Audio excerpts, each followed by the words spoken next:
Gentlemen, may I have your attention, please?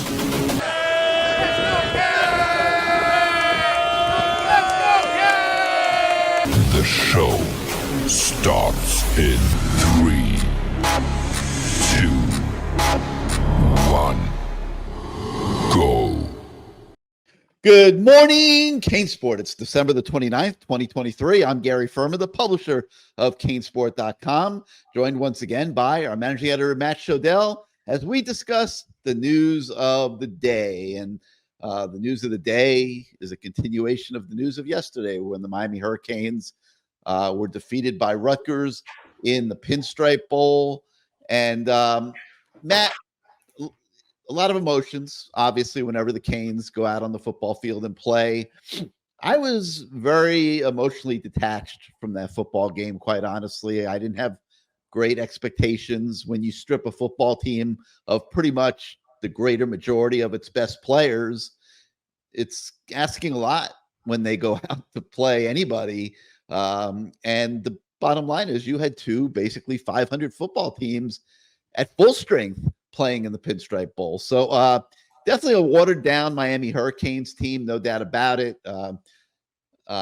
They were, I thought, the thing that did bother me was that they were a little overwhelmed physically in that game. I thought Rutgers was much more physical than they were, seemed a little bit more motivated, but that's probably not fair. I mean, I think that Miami, playing with a third string quarterback, losing its best running back early in the game, obviously missing its best defensive players in Leonard Taylor, James Williams, and Cam Kitchens.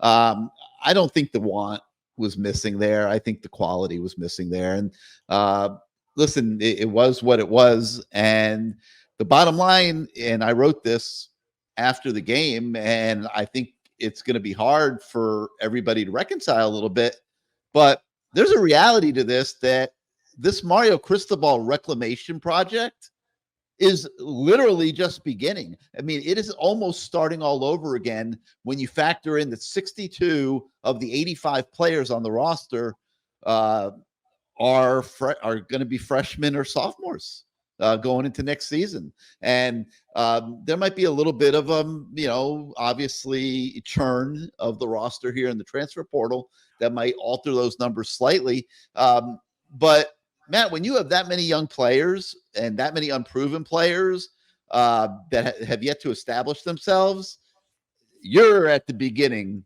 of a rebuild. We had this on Threads, this deal with Fubo where we promote the game and we post a thread. Here's how you can watch. Here we go. I knew you'd come up with some type of twist. Here's how you can watch the game on Fubo. And then somebody responded, "How can I unwatch it?" Because that's what it felt like. It felt like something that you didn't really want to see, but you knew was coming. And nobody should be surprised. Everyone expects magically for Ja'Carri Brown to be this guy that coaches knew he wasn't, that he wasn't last year, and that he's not. You ask people who know him the best, they say, we think he's going to be an NFL wide receiver. That's what people say, who know him, okay? That's not me. That's what people say. You know what I've been saying for 2 years? Well, I'm not talking about you. People get upset when you say something I've been saying that for 2 years. That's because you're saying it. I'm saying this is what other people say. I still think he can be a great quarterback if he can, complete a little more passes, because even the passes that he completed, you saw about 4 or 5 leaping catches that just, if they were on the money, the guy's still running. The Rutgers defense, I was actually surprised how average they were. This was supposed to be one of the top defenses in their conference. They did not look very good. I agree. And the disheartening part, you're right, was that Miami just didn't seem to want to be there. And it seemed like the same old, same old. I almost wish Mario Cristobal had not put this big emphasis on, we're not going to be this team anymore that goes into a bowl game and it doesn't matter anymore, because they lost 10 of 11 and you sort of wanted to buy into it. And, the whole Mario Cristobal, the new, how you do anything is how you do everything. Apparently Jacoby George took that to heart, and apparently how he does any penalty is how he does every penalty, because that's all he did the whole game was dumb penalties. And it's embarrassing. When you look up at the TV screen and the replays are just Miami players clearly after the whistle, just shoving guys in the back. You know, How about Bobby Washington's? Oh my God, that's one of the worst I've seen. He cheap shotted that kid. To me, it's almost like, you know, when you're executing somebody who's an unarmed civilian and you're pointing a gun at their head and their back and you shoot him in the head. Like, who does that? Like, if the guy's back's turned, what are you doing? Like, did the guy say something mean about your mom? Like, this is football, man. It's about your team. Don't take it so personally. And, you know, people are saying Jacoby George has to be kicked off the team. He's probably their most talented receiver. And I got to kick him off the team because I'm leading that parade. It's enough of this already. It's enough, Matt. It's enough. Right. He should have learned his lesson last time this happened. And earlier this season. Look, I'm just glad he didn't go out and try to do the coin toss, you know, and say we're going to play defense first, you know, like somebody else in the NFL. Because these guys played very undisciplined. And to me, you could say, oh, was this the most disheartening thing was they didn't show physicality. They were missing a lot of guys. And yeah, they should have had more oomph and more gusto, but really, to me, it was just disheartening that they didn't. They played undisciplined. It's the end of the year. You should be playing better, disciplined football, whether you're out muscled or not. You should be disciplined. They were not. And then on top of that, you know, the announcers are just hammering Mario Cristobal to every recruit who watches this game about how he doesn't know how to manage a game. And I have no problem with him not calling a timeout at the end of the first half. But why do you keep 2 timeouts in the end of regulation in your back pocket? You needed 2 scores. You needed to score, get an onside kick, and then you need an onside kick. Get the ball back. Of course. He was playing like, oh, Rutgers is going to recover the onside kick, and we'll try to get it back with 10 seconds because we have 2 timeouts. Made no sense. You call those 2 timeouts on Rutgers' final. They got the ball back. You call those 2 timeouts on Rutgers' final drive. You probably have 3.5 to 4 minutes instead of 2 minutes. And now, if you recover that onside kick, you have 1.5 minutes. And yeah, they didn't convert a 4th down with 4 seconds left, but like, what's the difference? You know, even if they converted that. The plays they ran after they got the onside kick, not the timeouts they had. The plays were horrendous. Well, they once again, there was no hurry up offense to speak of. They didn't understand that with over 2 minutes left, the clock was going to run in the final 2 minutes of the game. Like, they huddled with 2 minutes and 3 seconds left. They run out of bounds and they go into a huddle. They have no game awareness.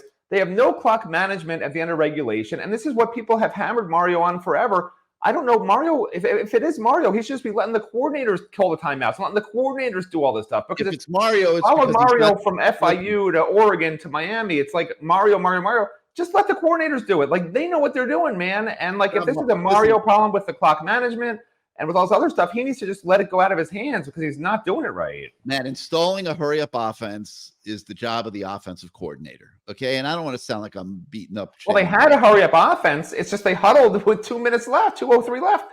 They ran hurry-up other than that. They went to the line. They snapped the ball. Check downs to the sideline. There was no design plays down the middle of the field. They had 2 timeouts. There were routes. To be clear, there were routes down the middle of the field. Jakari didn't throw the ball there. Jakari Brown still, he has a game awareness that's lacking as a quarterback. You could blame Shannon Dawson. You could blame Josh Gaddis. You could blame Jakari Brown. Like, I don't know whose fault it is, but it's clearly there. They threw. I want to say, I think it was 8. I was looking. They threw 18, or you know what? Let me tell you right now. I have it right in front of me. Hold on. Jakari Brown, okay. This is per Pro Football Focus. He threw, I'm trying to see how many passes he threw of 20 or more yards.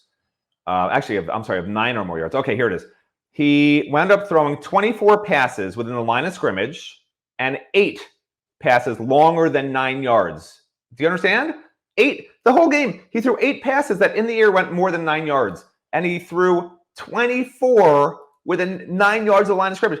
That tells you either he's, coaches don't trust him whatsoever, or he's just checking everything down. I think a lot of it's the latter, because he actually graded out pretty well on his deep passes. That was his only grade that was actually decent, was on his deep throws. And yeah, he didn't throw many of them, but Jacoby George on the first one and Xavier Restrepo on the 30-yarder were probably his 2 best passes the whole day. There would have been another good one if Xavier's butt wasn't so damn big that it landed down on the line in the end zone. But his deep passes were the only good thing he did to me. The short passes, the intermediate passes, like a lot of them were off target that receivers just had to dive and catch, and they were down right there because they couldn't run after the catch. And then his run plays, I was a little surprised he didn't have more success running, and I think there were some scheme issues with how they tried to get him to run the ball. They were just treating him like a running back instead of trying to do some, unconventional things with a He had mobile guy 15 like that. rushing attempts in the game. I think 15. They did nothing to take advantage of his running ability. They could have run an option plays to the sidelines. Nothing. It was all run up the middle, and that fourth and He didn't look that fast to me in that game either. Yeah, he looked pretty fast running on the left end, but the 4th and 2 call up the middle where everybody knew what they were going to do, and Rutgers even called timeout to make sure that they were stacked up, because that's all they've ever done on 4th and 1 and 3rd and 1 is they run up the middle, they run up the middle, and I knew that was coming. Rutgers knew it was coming, and they tackled Henry Parrish for a loss at 2. And that, people say the punt cost them the game. That 4th and 2 cost them the game, because then Rutgers drives, and now it's a 2-touchdown game. Miami's lost the momentum that they might have had if they had scored a touchdown or even a field goal in that drive. Well, they would have gone for a touchdown. And just bad play calling. It was disappointing all around. Not that we didn't know this team is not where it should be. We know it's not where it should be talent-wise, but it's the way it happened that's just very disheartening at the end of the year. Just all the things we've already talked about. Mario's got a lot of problems he's got to deal with. There's no doubt about it. But I want to touch on a couple of things you said. You talked about missing a lot of guys, and obviously they were missing a lot of guys. But here's the problem I had, just in the little bit of emotion that I let myself get into watching the game. So you've got 85 players in a football program, and I get it. Some are better than others, but these guys that are out there, they've been in the strength and conditioning program for the duration. They have had the culture instilled in them. They've been part of the physical practices. The guys that play in the trenches have certainly had plenty of full speed reps. I think we all agree that Mario is trying to install a culture of physicality. He wants his teams to be physical. Well, they weren't physical at all in this game yesterday. And that bothered me the most, because I don't know if it was lack of effort or the fact that some of the younger guys on the team are not developing the way they should be. But I didn't think they were physical, other than the defensive line. When they got in those short yardage situations, they started jumping the snaps, and they were able to blow up a couple of those inside runs, including a couple tush pushes. And just by getting a jump on Rutgers' offensive line.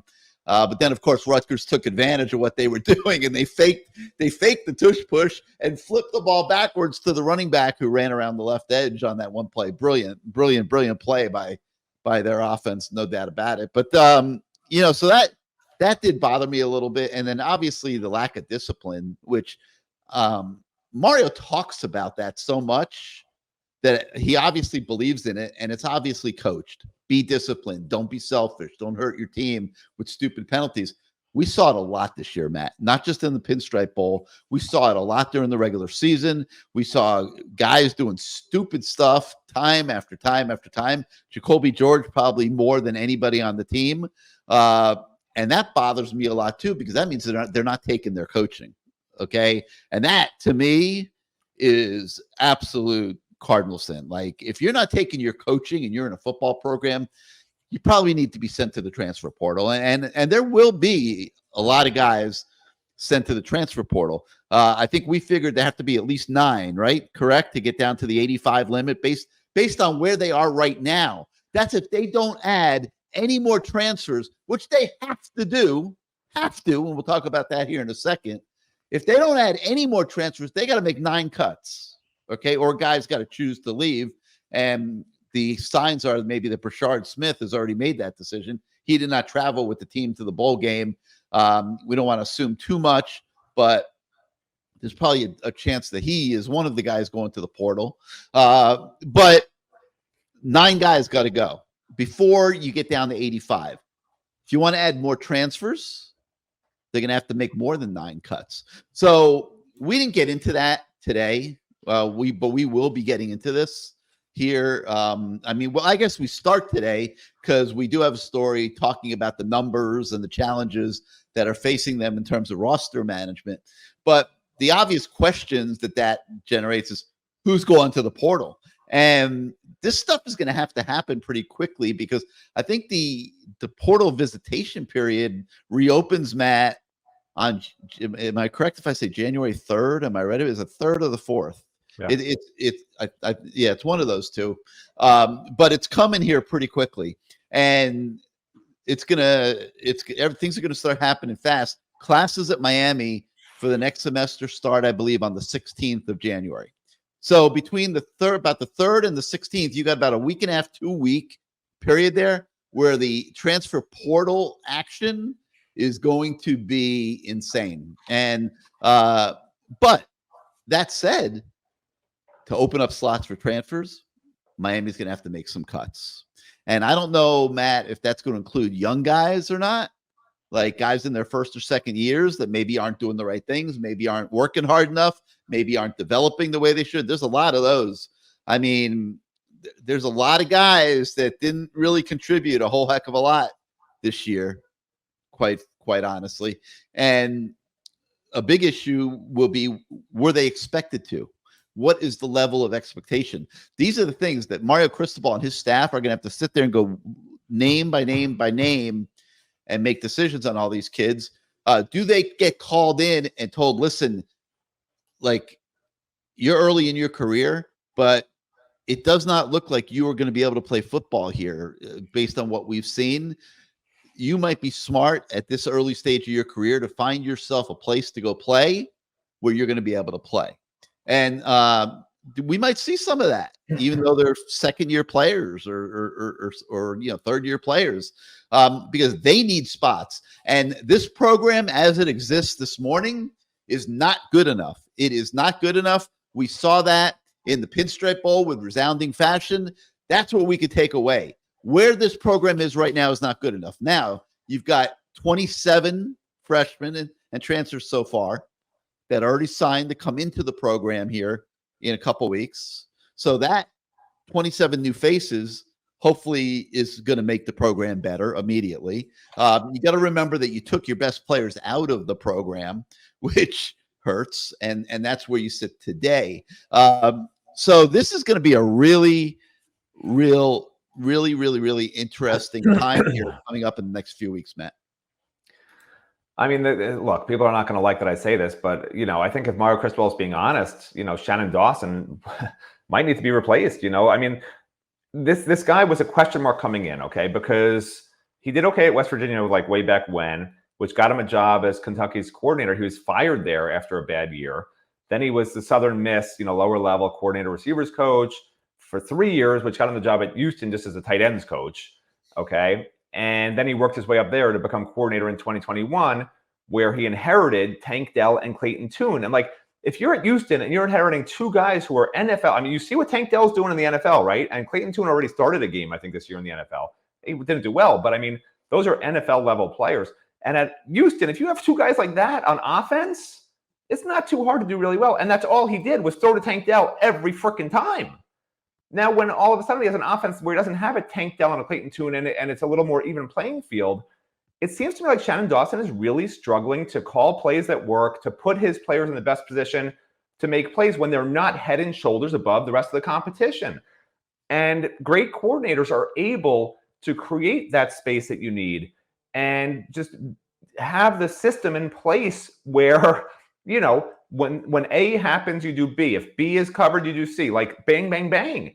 And these quarterbacks seem totally unable to either comprehend what he's asking them to do, or the system just doesn't work.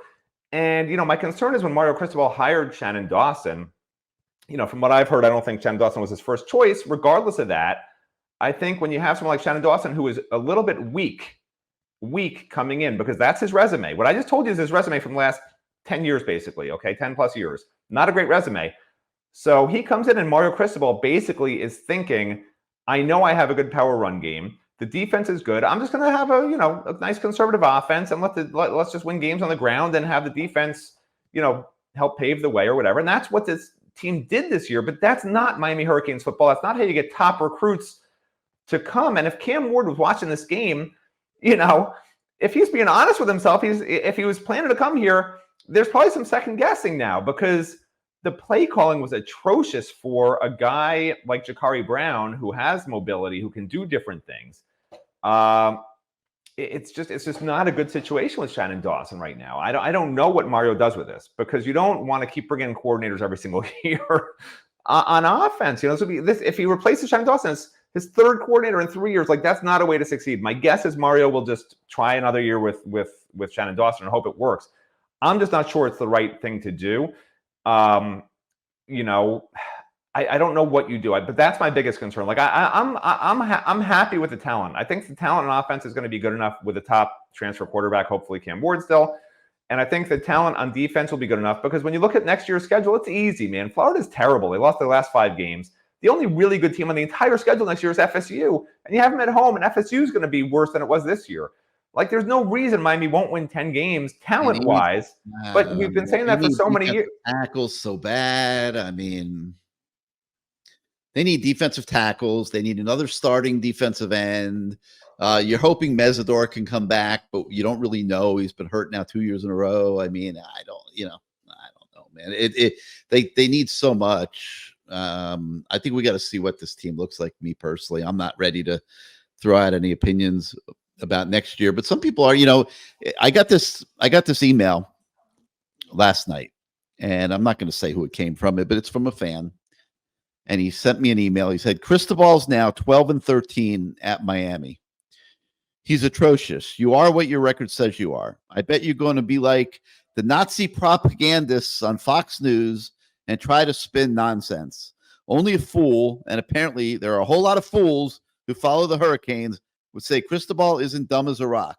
Let's hear your latest gibberish, or better yet, why don't you just take a knee? He's telling me to take a knee. I'm not taking a knee. But I also listen, when you're the head coach, I think what Mario's biggest problem is he doesn't take enough time to be the head coach. He spends all his time trying to compensate for what other people aren't doing. The recruiting up and down the staff has not been good enough. Mario has to carry that show. That has to change. I mean, you can't be the guy that recruits the whole class and be the head coach. And part of being the head coach is making sure that your offensive coordinator has a sufficient hurry-up offense in the game plan, something that I don't feel like we saw the entire year when it was needed. I can't. Can you remember 1 2-minute drive that was designed in a hurry-up situation? I mean, it cost them games, Matt. Like the Florida State game, they're in Tallahassee. They're in a tight game. They had a chance for 2 possessions with 4 minutes left, and there was no hurry-up offense, no urgency. We saw it again. I'm trying to remember. It was a week or two after that, but I mean, there were several times this year where I felt like, where is the hurry-up offensive scheme? And it just didn't seem to be there. Just little things like that. The North Carolina game, and Lance Guidry had a phenomenal year this year as defensive coordinator. The North Carolina game, he wasn't ready for their hurry-up offense, which they had shown the week before. To me, that's the head coach's job, to be reviewing the game plans of his coordinators and making sure that his coordinators are not leaving things out, are not making mistakes. My concern for Mario isn't that he doesn't manage game day well or anything like that. I had no problem with him holding 2 timeouts for what needed to be a final drive when they were going to, because they had to score twice. So you score once. I had no problem with it, Matt. I had no problem with it. You understand? Because listen, some people will, some people won't. I personally had no problem with it. Why? Because you have to score. Then you have to get the onside kick, right? And then you have to score again, and right. You don't know how much time you're going to have left. So you're letting them, by not using the timeouts, you're letting the max amount of time run off instead of you controlling how fast you can run each play. It makes no sense, Gary. I could go both ways on it. I wasn't sitting there screaming at that. I just wasn't, because I knew they had to score twice, and it worked out. I mean, there was 1:30 left when they recovered the onside kick. No. How much time? Wait, how much time was left when they recovered the onside 27 kick? seconds. No. 25 seconds. 25 seconds. No, it wasn't that low. Yeah. I don't think it was that low. I'll look right now. Hold on. Yeah, please double check that. I don't believe it was that low. If it was that low, then they should have used the timeouts earlier. But well, here's the drive chart. 25 seconds. They got the ball back. The onside kick was at 25 seconds. No, they got the ball at 25. The onside kick was probably with 27 or something. Yeah. Okay. Then I'm wrong. They needed to use timeouts earlier. But really? Shocker. Well, I mean, listen. When I was watching it live, I was okay with it. But if it was only 25 seconds after they scored, that's really not enough time. But anyway, unless you throw the ball down the field instead of sideways.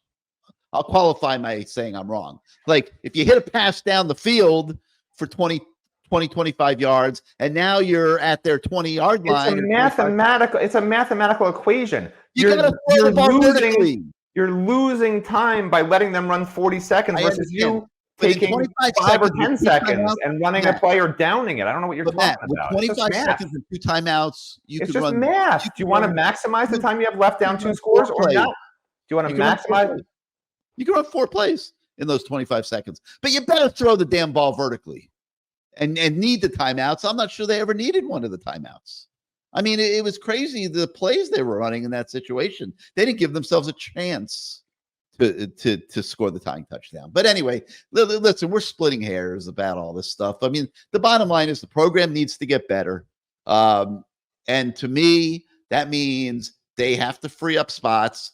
They got to make tough decisions, and they got to hit the transfer portal with a vengeance to try to get another, I don't know, it's half dozen guys, Matt. I know you know, and I'm talking about free agents, guys that you like. I'm talking about 6 guys like Matt Lee, like Javion Cohen. They need to find 6 starters in the transfer portal here in the next few weeks, including a quarterback. I think they need 1 or 2 defensive tackles. They need a defensive end. They need a safety. They need, I said 2 defensive tackles, a defensive and a safety. That's 4 on defense. They need a quarterback. I'm not convinced. They definitely need a number 1 wide receiver, and I'm not convinced they don't need another running back. That's 7. I say they need to go get 7 free agents before they start spring practice. You'd be all right with that, right? A question or a statement? Well, both. I mean, you'd be okay with that. I know you're not my whole thing is take free agents. And if you don't take free agents, I'm still fine with that as long as they're one and dones, And I guess nowadays they could be one and dones if they're allowed to transfer 2, 3, 4, 5 times. So maybe it's fine. But I'm just not a big fan of stacking up your whole roster with portal guys. I don't think that's really the way to do it. If you have holes that particular year and you just don't have a great starter, then yeah, it makes sense to bring in a free agent, of course. But I wouldn't bring in portal guys that just are the same as what you already have. That just fills up your roster with just another guys. That's not for me. But yeah, if they can find free agents in the portal in that second window and have the money to get them, I mean, that would be huge, of course. Yeah, of course, it's a no-brainer. But that would mean that they have to get if they take that plan and add 7 more guys here in the portal, that means they got to cut 16 guys, and there'll be some blood if they got to cut 16 guys. But I don't know how they avoid it, Matt. I really don't. I don't know how they avoid it. Well, I've been saying all along, this is a team that's building for the future. And, I don't know why everyone's so shocked that the team didn't look great in the bowl game. They haven't looked great all year. They've been hit or miss. They've been up and down, and they're missing so many players. Like, what did fans expect to happen from the 11 or 12 practices out of the 15 they could have used, by the way? Apparently, they were so good they didn't need the extra 3, according to Mario, that they could have taken. What did fans expect to see? That's what I still can't really wrap my head around. I get it. Rutgers isn't very good. I get it. Rutgers is horrible on offense. I think they're 120th in the country in total offense. They averaged 307 yards a game total. And by the way, Miami held them under that somehow, even though they gave up 146 through the first quarter and a half. But why did Miami fans think this is such a great team? You're missing 2 starting offensive linemen, so your line was your strength. You lose Mark Fletcher after 2 carries. Henry Parrish, we know, is just okay. Colby Young's gone, so you have a new starting receiver in Isaiah Horton, who I think is pretty good. Jacoby George lost his mind. Every pass went to Xavier Restrepo. It was like Tyler Van Dyke part 2 at quarterback. Ja'Cory Brown, we know, has consistency and issues with his accuracy. And then on defense, even though it's against a horrible Rutgers offense, you're missing Akeem Messidor or Nigel E. Kelly, who've been out, pretty much since the fourth game of the year. At the linebacker level, you lost Wesley Bissainthe in the third quarter, and your whole secondary is a disaster. Even though this team can't throw the ball, a lot of the missed tackles, believe it or not, were in the secondary. And you have a Jaden Wayne who missed 4 tackles in 31 reps, I think it was, according to Pro Football Focus. Like, that's horrific. He didn't look very good. No, and Corey Couch, I think, was below 30% graded out as a tackler. I mean, that first carry alone, I think there was 2 missed tackles. 2 plays later, there were 3 missed tackles. Like, it was, I'd like to say comedy of errors, but they missed the most tackles in this game they have all year. They missed 16 tackles. A lot of them were in the secondary, where you have 2 safeties who are cornerbacks, right? So not a lot of physicality back there, with Jaden Davis and Corey Couch playing safety a lot of the time. And, Markeith Williams got some reps and was just okay. Like, who are the playmakers, right? On defense, it's just Francisco Mauigoa and Ruben Bain, and then a bunch of just other guys. And on offense, it's Xavier Restrepo, and, like, that's it. Francis Mauigoa, I thought, played really well. But, like, who else? And you don't notice him. But who else on offense did you notice in the game?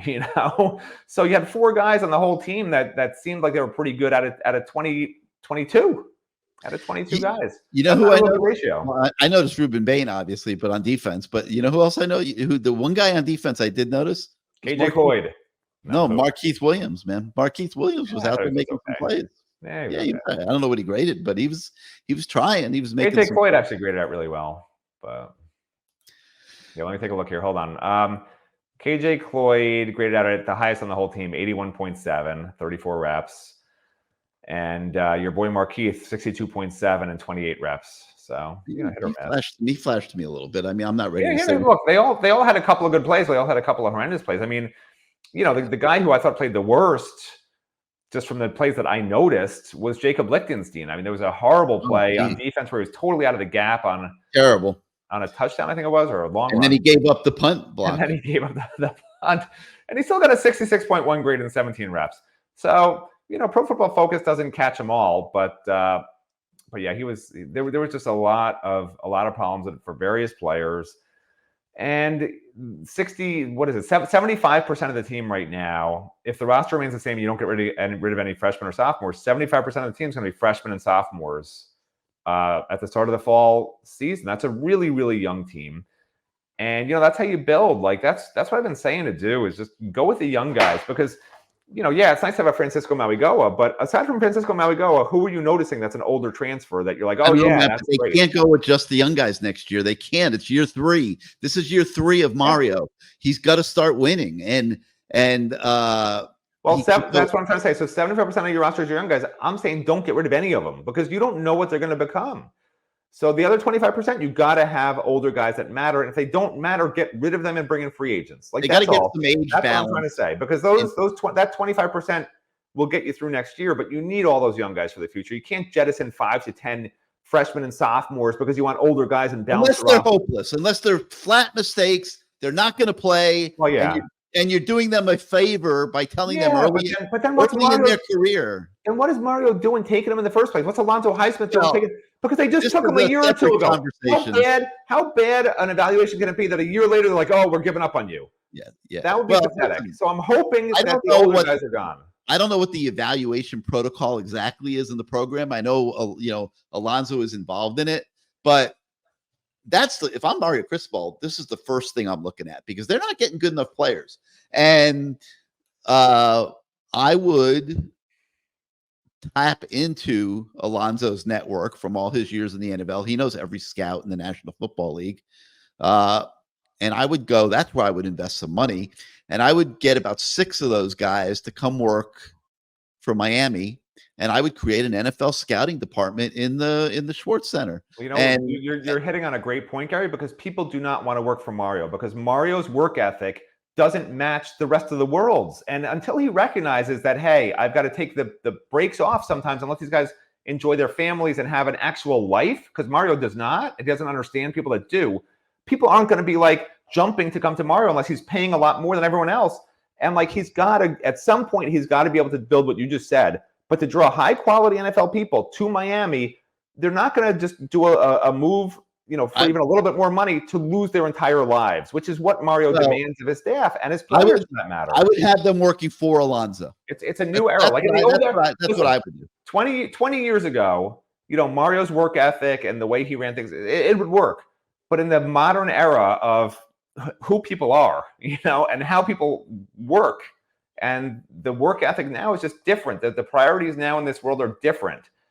And Mario's never changed, to his credit, because he's the hardest worker you'll ever meet. He's got to change, Matt. But he has to change in how he treats his employees, but he doesn't have to change. And he's got to get more expertise in the building. Right, but how do you do that when your reputation? How do you do that when your reputation is you're working your staff to death? How do you change that? He's got to make it clear to people he's trying to hire that he needs, that they will be able to have a life outside of football. But when they're in that building and he wants them there, whatever it is, 8 to 6 every day, and you are off from 6 until 8 the next morning, and you only work 5 days, whatever it is, if you get the best people, they can get like they can do twice as much work as a normal person working 24/7 if they're that good. Like that's how these great employees work.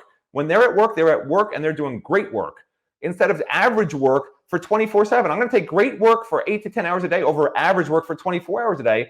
And until 100%. Mario recognizes that and allows those people to do it, like it's just not going to work. And something has to change at some point because he's getting the talent in. Now he's just got to get the people around the talent to make sure that they are showing out and doing what they can, because this roster is going to be amazing. But the coaches got to stop standing in the way, because right now Shannon Dawson's standing in the way. Lance Guidry's been great.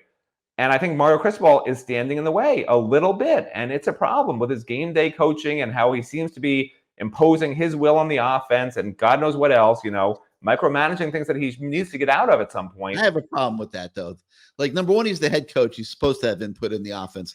Number two, that's like a worn out criticism of him. And the people that say that, how do they know how much he's influencing the offense? Like, they don't know. They're not in there every minute of every day. And when he has 7 different offense coordinators over 15 years and they all run the same offense and they all prioritize the run game, you start to think maybe Mario's got something to do with it. It's not rocket science. Head coaches.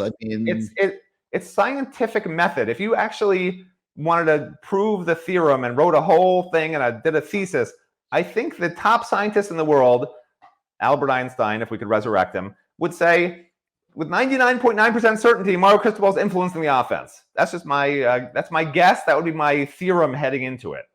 Well, that's one, and the other one is obviously time management in games. I mean, it's going to be hard for him to shake those two things because they're such worn out cliche stereotypes that are attached to him that even like the TV announcers doing games automatically start saying that stuff. And why is it in a vacuum, Gary? It's because it keeps happening every stop he goes to. I mean, some of these things are judgment calls. They're not all right. They're not all black and white. Like, some of those situations are judgment calls. I mean, I'm sorry. Like, and every time the guy makes a decision in a game, he's getting criticized. So listen, like, to me, the problem is a little broader than that. Like, I think he does need to change, but I think he needs to change by understanding he needs more expertise in that building at every level of his program.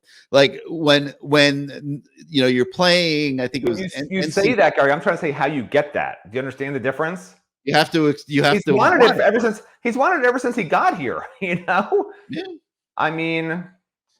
But you have to want it, and you have to be willing to bring in people that might be smarter than you and might in certain areas and might have more expertise in certain areas that can make serious contributions to your program. And there've been too many personnel mistakes over the last few years to where I have no problem saying they need to improve that area of the program, and that's where I start. First is the evaluations just got to get better and got to be more thorough. And, then you move on from there. I think the coaching staff has to be better recruiting. Recruiting can't be a one-person Mario Cristobal show.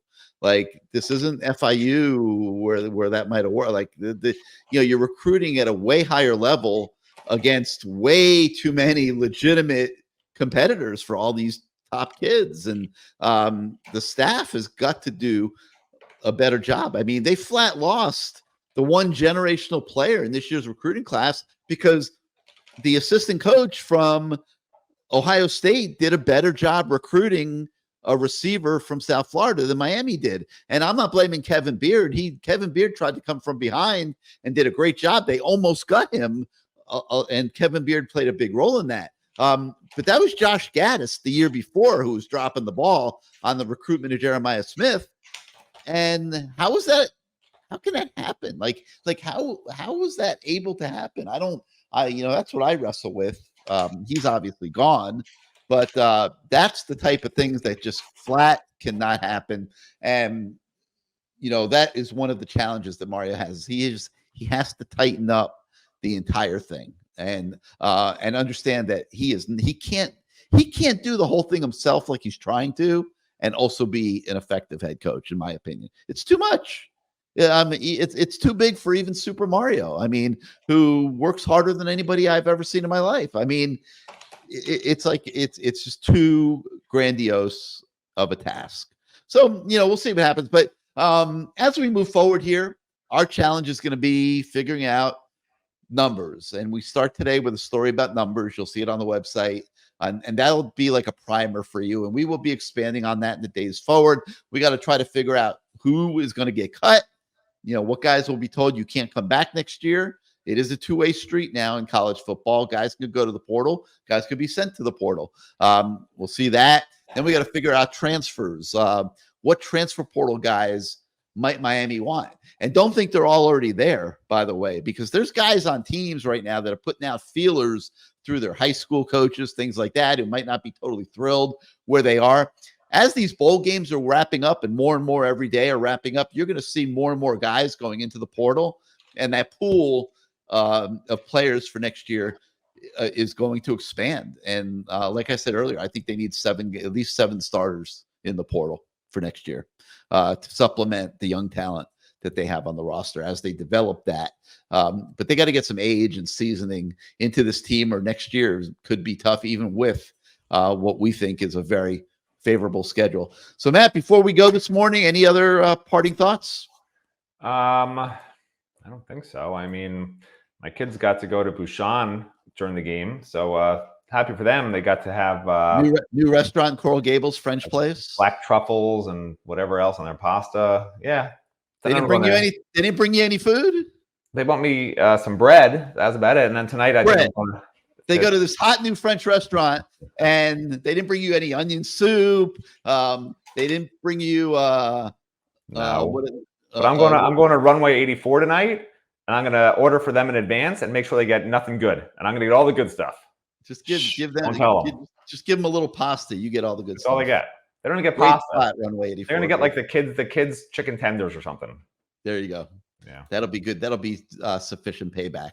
But no, I was as disappointed as anybody about the game. It's nobody wants to watch or cover a game like that. I mean, it was exciting for like a second, but then you remember, oh wait, it's Rutgers. It's not Alabama, it's not FSU, it's freaking Rutgers, man. Like Miami had beaten them, 11, 12 in a row. I mean, it's a 6-6 team that hadn't played in a bowl game that they'd earned with 6 wins in like 7 or 8 years. I mean, it's like ridiculous. And you got to, listen to Greg Schiano talk about what a great person Mario Cristobal is, and just felt like he was gloating the whole time. It's just annoying. It's like, it's like listening to Gary Ferman talk. It's just horrible. Oh, great. You can edit that out. We're at the end of the show. You can edit it all out. All right. Well, that's going to do it for Good Morning CaneSport today. This will be our last show of 2023. We got New Year's weekend coming up.